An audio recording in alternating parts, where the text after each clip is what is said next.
Olá, meus queridos irmãos, cumprimento todos com a graça e a paz de Cristo. Hoje nós vamos trabalhar mais um conceito herético. Nós vamos esclarecer o que são os vínculos espirituais. Para você que ainda não sabe, presta atenção nesse vídeo. Se você já ouviu falar, melhor ainda para você ser esclarecido. Antes, se inscreve no canal, dá um like e compartilha. Me ajuda a levar a palavra de Cristo aos que necessitam. A gente precisa impulsionar este canal e ajudar as pessoas a conhecer mais das verdades do Evangelho. Vamos lá. O que é vínculo espiritual? Dentro da teologia da cura interior e libertação, existe uma parte que fala sobre vínculos espirituais, que ocorrem, segundo eles, quando um homem e uma mulher têm relações sexuais. A partir do ato sexual, então, é estabelecido um vínculo espiritual entre os dois, o qual precisa ser quebrado, ou rejeitado, ou renegado em um seminário de cura e libertação, ou deixando claro para Deus que você está quebrando aquele vínculo com aquela pessoa. Bom, primeiro que não existe qualquer base bíblica para isso, que diga que homens e mulheres criam vínculos espirituais através do sexo. O sexo sempre foi tratado como bênção no casamento e como pecado fora dele. O pecado tem consequências. Obviamente, a consequência do pecado é a morte. Então a pessoa sofre por conta dos pecados que comete. Mas em nenhum momento diz que é estabelecida uma aliança entre os parceiros. Isto é um erro crasso teológico e eu quero ler para você aqui alguns exemplos. Vamos para o texto. Eu quero ler para vocês, inicialmente, Gênesis 2, versículo 21 e 22, que diz assim: Então o Senhor Deus fez cair um sono pesado sobre Adão e este adormeceu. E tomou uma das suas costelas e cerrou carne em seu lugar. E da costela que o Senhor Deus tomou do homem, formou uma mulher e trouxe-a a Adão. E disse a Adão: Esta agora é osso dos meus ossos e carne da minha carne. Esta será chamada varoa, porquanto do varão foi tomada. Portanto, deixará o varão seu pai e sua mãe, e apegar-se-á à sua mulher, e ambos serão uma carne. Ponto.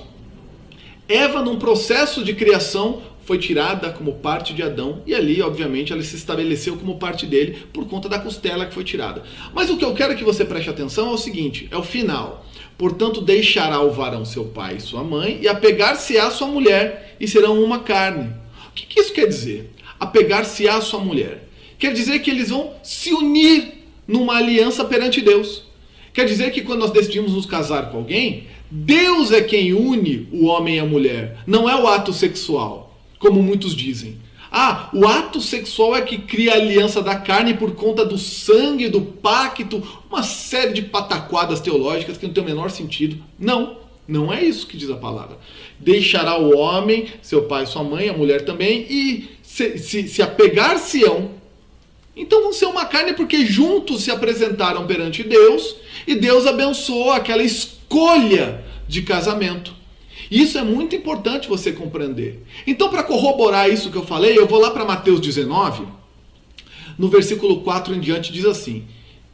Vou ler o do 3 em diante. Alguns fariseus aproximaram-se de Jesus para colocá-lo à prova e perguntaram-lhe: É permitido ao homem divorciar-se da sua mulher por qualquer motivo? E Jesus respondeu: Vocês não leram que no princípio o Criador fez homem e mulher? E disse: Por esta razão o homem deixará pai e mãe e se unirá à sua mulher, e os dois se tornarão uma só carne?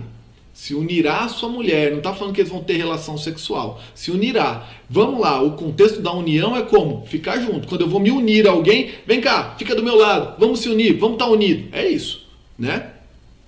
Agora, eles já não são dois, mas uma só carne. Portanto, aqui o segredo. Portanto, o que Deus uniu, ninguém separe. Quem uniu? Deus. Está falando aqui que o homem, no momento do coito, da relação sexual, se uniu e ele se uniu à mulher? Não. O que Deus uniu, ninguém separe. Quem que Deus une? O casamento. O casal no casamento que Deus une. Deus une pessoas que estão na fornicação? Não. Deus une adultério? Não. Deus une quem? Os que estão livres para se casar. Então, quando nós decidimos nos casar, eu encontro uma parceira, ela encontra um parceiro e a gente fala assim, vamos casar? Então a gente vai perante Deus, é feita a celebração e Deus naquele momento abençoa a aliança. É isso. Então, é muito importante você prestar atenção, porque existem pessoas que estão oprimidas acreditando que estão presas por conta de relações sexuais do passado, com parceiros que nem sabem mais quem são, nem sabem mais onde estão vivendo uma vida de passado por conta dessa teologia herética. Inclusive, algumas pessoas participam de seminários que tem que relatar o nome dos parceiros que se envolveu, e marcar o nome das pessoas, e falar as práticas sexuais que teve, para rejeitar, renegar. E tudo isso anula o sacrifício de Cristo na cruz.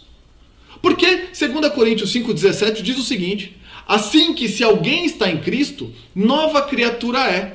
As coisas velhas já se passaram, e eis que tudo se fez novo. É muito claro. As coisas velhas se passaram, e eis que tudo se fez novo. O sangue de Cristo, ele é poderoso o suficiente para nos purificar de todo pecado. Não tem mais nenhum sentido isso. Se as coisas velhas se passaram e tudo se fez novo, tudo é tudo, inclusive a tua vida sexual.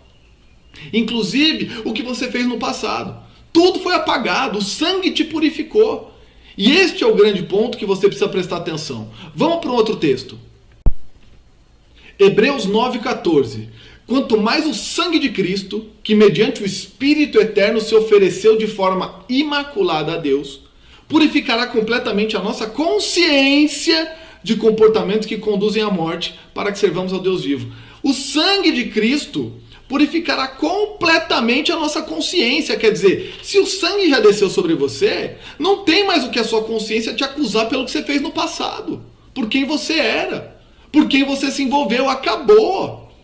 Aquilo já foi. O pecado sempre foi tratado como pecado. O pecado não é um vínculo. Porque o pai da mentira não é Satanás? O pai do engano não é Satanás? Então quer dizer, o pai do pecado não é o Satanás? Então quer dizer que se eu pecar, eu viro tenho um vínculo espiritual com Satanás agora? Eu tenho um vínculo de alma com o diabo? Misericórdia! Isso beira o ridículo.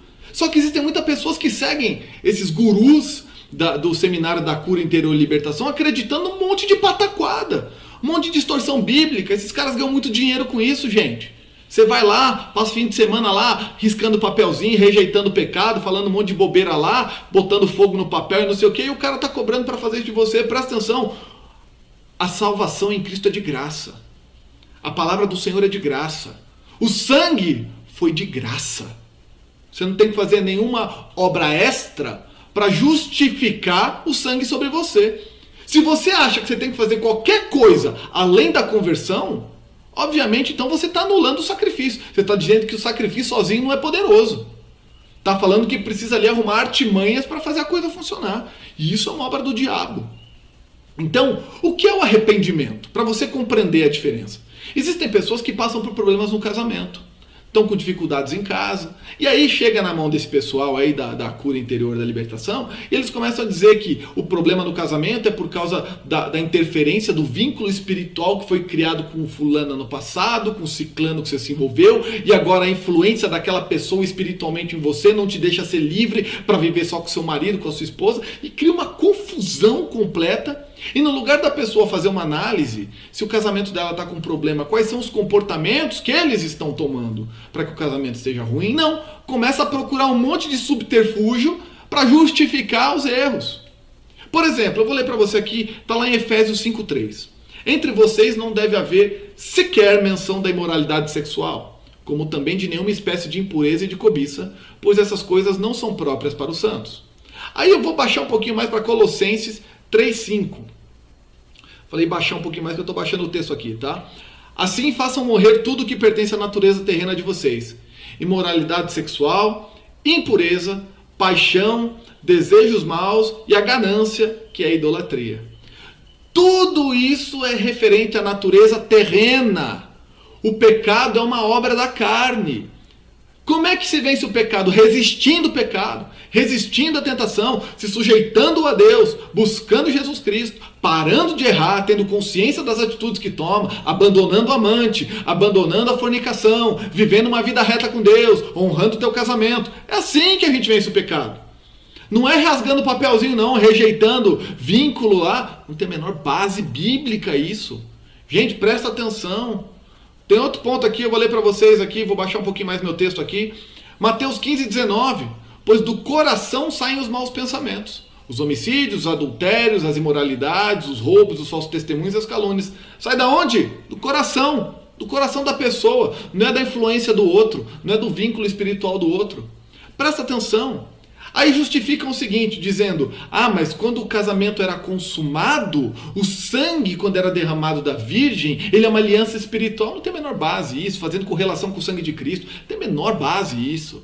Aquilo acontecia porque, depois do casamento, obviamente o casal que era virgem tinha que ter sua relação sexual. E ali, naquele momento da relação sexual deles, ficava provado humanamente para as pessoas que ali eles agora eram um casal porque tiveram a sua primeira relação sexual. É só isso. Não tem a menor condição de dizer que isso era o vínculo espiritual, porque o vínculo espiritual aconteceu antes da relação sexual. Ele aconteceu quando Deus abençoou aquela união. Então, se você está vivendo debaixo dessa opressão, está indo para seminário, rasgar papelzinho, ouvir bobeira, gente falando que existe vínculo espiritual, não existe vínculo espiritual entre as pessoas. O único vínculo espiritual que existe é entre nós e Cristo, através do Espírito Santo, através do sangue de Jesus, através da obra de Cristo na cruz. E o sangue dele e a obra na cruz foi suficientemente poderosa para te livrar de toda e qualquer maldição e pecado. Não precisa fazer mais nada, apenas se posicione, tenha posicionamento, para de pecar, tenha uma vida reta, coloque-se posicionado perante Deus e a tua vida vai dar certo. Então, esteja atento. Muita gente com conhecimento teológico crasso, terrível, é refém desses ministérios de cura, libertação e todas essas pataquadas aí e acabam trazendo jugo sobre a vida de vocês. Gente do passado, já foi embora da tua vida? Deixa longe. Acabou o relacionamento? Não tá mais? Esquece. Bola pra frente. Segue a tua vida. Para de ficar lembrando o que você fez no passado, porque o sangue já te purificou. Para de trazer mausoléu, trazer museu para dentro da tua vida. Para de ficar lembrando do que você já fez. As coisas velhas se passaram, eis que tudo se fez novo. Segue o barco, caminha, milita para Cristo, que é para onde você deve ir. E para de se envolver com bobeira. Deus te abençoe, seja valente. Um abraço.